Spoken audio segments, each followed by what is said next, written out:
কলমার দাঁড় দিতে লাগলে আবু জেহেল দেখলো মুহাম্মদ সাল্লাল্লাহু আলাইহি ওয়াসাল্লাম যেই দিকে যাবে সেই দিকে আমরা যাবো গান শুরু।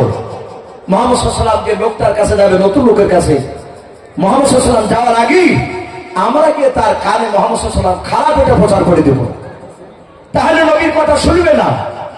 আপনারা শুনেছেন তাফসীরে বাবজি, আপনার মারিফুল কোরআন, তাদের সম্ভবত মনে হয় ঘটনাটা এসেছে আল্লাহ রাসূল সাল্লাল্লাহু তাআলা আলাইহি ওয়াসাল্লাম মক্কা নগরে বাবজি থাকা অবস্থায়, মক্কা নগরে এমন একটা দামি জায়গা যেখানে বাবজি কাবা রয়েছে।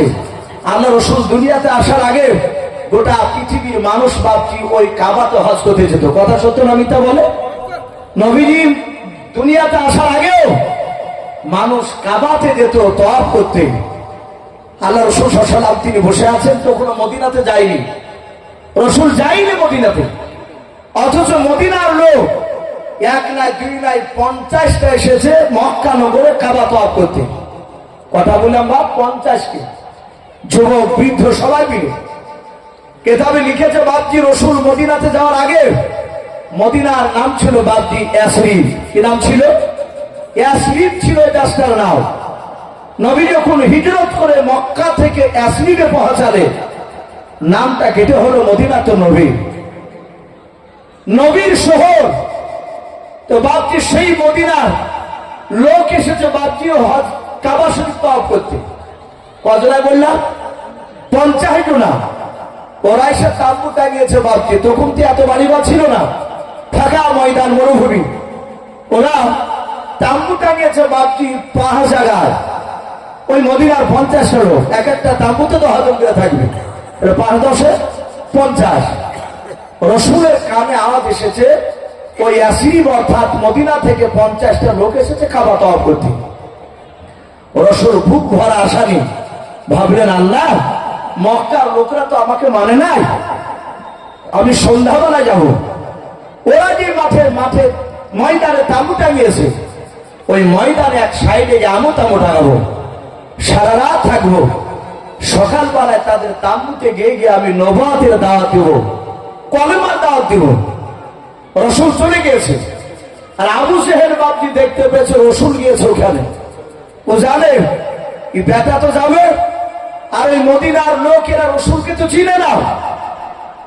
আবু জেহেল জানতো যে রাসূলের কথা 5 মিনিট শুনলি ওরা কলেমা না পড়ে থাকতে পারবে না। জোরে বলুন সুবহানাল্লাহ। রাসূলের কথা 5 মিনিট শুনলে ঈমান না নিয়ে থাকতে পারতো না। এখন আপনারা বলতে পারেন যে ওমর কেন এত দেরিতে ঈমান আনলে? ওমর তাড়াতাড়ি কেন আনলেন না? হাদিসে এসেছে আবু জেহেল বলেছিল মক্কার লোকদেরকে, ওর দলের লোককে, মুহাম্মদ সাল্লাল্লাহু আলাইহি ওয়াসাল্লাম তার লোকদেরকে দেখলে কানে আঙুল ভরবা, কানে আঙুল ভরবা, লা তাসমাউ লিহাদাল কুরআন, তোমরা খবরদার ওর কোরআন পড়লে ওর কথাগুলো শোনো না। তাই নবীকে দূর থেকে দেখলে এভাবে কান ধরতো, তুলা ভরতো, যেন রাসূলের কথাগুলো তাদের কানে না যায়। যাদের তুলা দেওয়া থাকতো না, কানে রাসূলের আওয়াজ যেত, তারা কলেমা না পড়ে থাকতে পারতো না। জোরে বলুন সুবহানাল্লাহ। বাপজি আমার সোনা লালেরা, বেঈমান আবু জেহেল বাপজি 10টা লোক নিয়েছে, 10টা লোক। ও চিন্তা করছে বেটা সকালবেলায় যাবে ওদের কাছে, ও গেলেই তো আর কথা শুনে নেবে। কিন্তু মুহাম্মদ সাল্লাল্লাহু আলাইহি ওয়াসাল্লাম গুতারা থাকবে, তার আগে সকালবেলায় তাদের কাছে যাওয়ার আগে আমরা যাব। ওই রাত্রিবেলা আবু জেহেল 8-9টা লোক নিয়েছে। নেওয়ার পরে ওরা বেশ একটা বড় টিম করে আবু জেহেল গোটা 10 লোক নিয়ে গিয়ে ওই তাম্বুর বাপজি কাছে গিয়ে ডাকছে, এই কাসিম দেশের লোক, এই বেরিয়ে এসো, এই মদিনা লোক বেরিয়ে এসো। বেরিয়ে আসলে সবাইকে ডাকলে, দেখে বলছে, ভাই তোমরা আমাকে চিনো? বলে না তো। বলে আমি হচ্ছি মক্কার বড় নেতা, আমার নাম আবু জাহাল। ও তো আবু জেহেল বলছে না, বলছে আমর ইবনে হিশাম, আমি হিশামের বেটা আমর। আমাকে লোকেরা জ্ঞানীগুলি লেগে আবুল হিকাম বলে ডাকে, জ্ঞানীগুলি বুদ্ধিজীবীর বাপ বলে। ডাক দিয়ে বললো, ভাই কি হলো এত রাত্রিতে আমাদেরকে ডাকলে কেন? বলে ভাই ওই দেখো একটা তাঁবু দেখতে পাচ্ছ, বলে হ্যাঁ। বলে তাম্বু তো বাতি জ্বলছে? বলে হ্যাঁ। বলে তাম্বুর ভিতরে মক্কার সবচেয়ে বড় একটা পাগল ভরা আছে। বলুন আস্তাগফিরুল্লাহ। কে ভরা আছে তাম্বুতে? রাসূলুল্লাহ। ই বেঈমান, যার ঈমান থাকবে না তারা রাসূলুল্লাহকে যেমন তেমন কথা বলে ফেলবে। এই আবু জেহেল বলছে ও মক্কার সবচেয়ে বড় পাগলা। এই ভাই, আমি তোমাদেরকে ভালোবাসি তাই বারণ করছি, তোমরা যেন খবরদার ওই পাগলের কাছে যায় না রাতে। এরা তো রাতে আসলে যাবে না। সকালবেলা তোমরা রাতে না গেলে সকালবেলা তোমাদের তাম্মুতে পাগল আসবে। কথা বলা টেকনিক্যাল দেখে, কায়দা করে আগেই বলে দিছি। সকালবেলা আসবে, আর তোমরা যদি তার কথা যদি না শোনো তাহলে ওই পাগলার কাছে অনেক পাথর ভরা আছে, ওই পাথর দিয়ে মাঝে মেরে শেষ করে দিবে ওর কথা না শুনলে। ও একটা কি ধরনের একটা নতুন কথা বুঝে বেড়াইছে।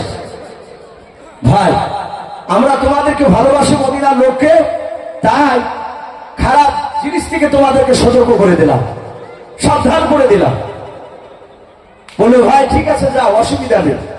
50টা লোক কি বারণ করলো ভাই? আচ্ছা বলে, মানুষকে যেখানে যেতে যত বারণ করা যায় সেখানে মানুষ কম যায় না বেশি যায়? কথা বলে বেশি যায়। যাত্রা মাহফিলে বারণ করবেন, দেখবেন এর চেয়ে 4 গুণ লোক ওখানে বেশি। এ আবু জেহেল বারণ করলো যেও না, ওকে আসতে দিবে না, ওর কাছে যাবাও না। ও পাগলাও, পাথর ভরা আছে তাম্বুর ভিতরে, ওর কথা না শুনলে পারে। যাহাতে আবু জেহেল লক্ষ্য করে বললো তুই